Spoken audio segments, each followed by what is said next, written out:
आप विकसित भारत की बात कर रहे हैं, कह रहे हैं विकसित भारत बनाएंगे। कब बनाएंगे? 2047 में बनाएंगे। उसको 3047 कर दीजिए। 1000 साल बाद कौन पूछने वाला है सर? 3047 में हम भारत को विकसित भारत बताएंगे। 1000 साल बाद कौन पूछेगा? 2047 में कौन सत्ता में रहेगा नहीं रहेगा, लेकिन आप ऐसा सब्जबाग दिखाते हैं कि आप 2047 में आप विकसित भारत बना देंगे। कैसे विकसित भारत बनाएंगे? शिक्षा का बजट आप रखेंगे 2%, स्वास्थ्य का बजट आप रखेंगे 2%, यानी कि अशिक्षित भारत और विकसित भारत कैसे होगा? अस्वस्थ भारत और विकसित भारत कैसे होगा? आपने ग्रामीण विकास के नाम पे जो बजट का हिस्सा है उसको कम कर दिया, तो एक अविकसित ग्रामीण व्यवस्था के साथ आप विकसित भारत कैसे बनाएंगे? आपने किसानी के लिए, एग्रीकल्चर के लिए जो बजट रखा उसको घटा दिया। आप कैसे करेंगे विकास?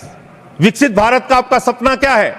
जिसमें लोग अशिक्षित रहें, जिसमें लोग अस्वस्थ रहें। आपकी आयुष्मान भारत की स्कीम की हकीकत क्या है? एक ही नंबर पे 9999 नंबर पे 10 लाख से ज्यादा लोगों का रजिस्ट्रेशन हुआ है। 600 से ज्यादा 625 करोड़ रुपए का फ्रॉड हुआ है। आपकी सीएजी रिपोर्ट में आया आयुष्मान योजना के अंतर्गत। आपने जी राम जी योजना लागू की, उसमें आप कह रहे हैं हम 125 दिन रोजगार देंगे, और बजट में जो निर्धारण कर रहे हैं वो 125 दिन रोजगार देने के हिसाब से आप बजट का निर्धारण नहीं कर रहे हैं। इसका मतलब आपकी ये घोषणा है। पिछले साल आपने कहा कि अप्रेंटिस योजना हम पूरे देश में ला रहे हैं नौजवानों के लिए। अप्रेंटिस योजना में जो पैसा आपने सरकार की ओर से निर्धारित किया उसमें 95% कटौती कर ली। तो आप प्रशिक्षण नहीं दे सकते, रोजगार तो बहुत दूर की बात है। यह काम आपने किया। दूसरी बात, माघ मेला हुआ, बड़ी उसकी चर्चा हुई। आप हमेशा चर्चा करते हैं, महाकुंभ के बारे में चर्चा करते हैं, माघ मेला के बारे में चर्चा करते हैं, लेकिन वहां बड़ी एक अप्रिय घटना हुई, मान्यवर, बहुत ही दुखद घटना हुई। शंकराचार्य जी परम पूज्य अवमुक्तेश्वरानंद जी जा रहे थे स्नान करने के लिए। उनको प्रशासन के द्वारा उनको रोका गया। उनके शिष्यों को, उनके बटुकों को चोटी पकड़ पकड़ के घसीट घसीट के मारा गया उनको। और इतना ही नहीं, उनकी एक मांग थी कि अगर प्रशासन या सरकार मुझसे वार्ता कर ले और अपनी गलती मान ले तो मैं स्नान करूंगा। ना उनसे किसी ने माफी मांगी और ना ही वो स्नान कर पाए। बिना स्नान किए शंकराचार्य जी वहां से चले गए। और भी शर्मनाक बात यह है, आप कितने बड़े धर्म के ठेकेदार हैं। आप देखिए कि आप शंकराचार्य जी को तहसीलदार के माध्यम से चिट्ठी भेज रहे हैं, कह रहे हैं बताओ आप शंकराचार्य हो कि नहीं हो। अरावली पर्वत को साबित करना है, बताओ तुम अरावली पर्वत हो कि नहीं हो। दिल्ली की जहरीली हवाओं को साबित करना है, बताओ हवाओं तुम जहरीली हो कि नहीं हो। इस देश के मतदाताओं को साबित करना है, बताओ तुम भारत के नागरिक हो कि नहीं हो। और शंकराचार्य जी को साबित करना है, बताओ आप शंकराचार्य हो कि नहीं हो। जो लोग अभी तक 12 साल में अपनी डिग्री नहीं दिखा पाए, वो शंकराचार्य से शंकराचार्य होने का प्रमाण मांग रहे हैं। एक हमारे माननीय सदस्य काफी कुछ बोल रहे थे, जिनकी पूरी सरकार शराब में डूब गई, जिनके शीश महल घर घर में नफरत का कारण बन गए, और शायद उनको ब्लैक शब्द ज्यादा पसंद है। हर एक का अपना अपना एक भूतकाल होता है।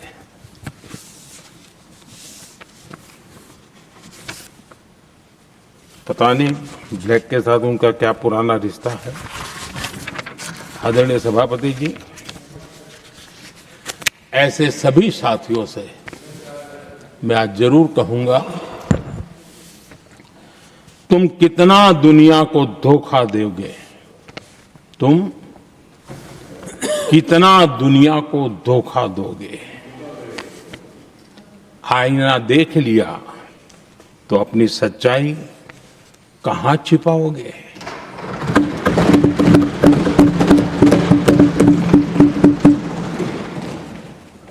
कांग्रेस हो, टीएमसी हो, डीएमके हो, लेफ्ट हो, ये दशकों से केंद्र में सत्ता में रहे हैं, सत्ता के भागीदार रहे हैं। राज्यों में भी उनको सरकारें चलाने का अवसर मिला है, लेकिन उनकी पहचान क्या बनी? आज डील की चर्चा होती है तो गौरव से कहते हैं, तब डील की चर्चा होती थी तो बॉफोर्स डील याद आता था। ये डील होते थे।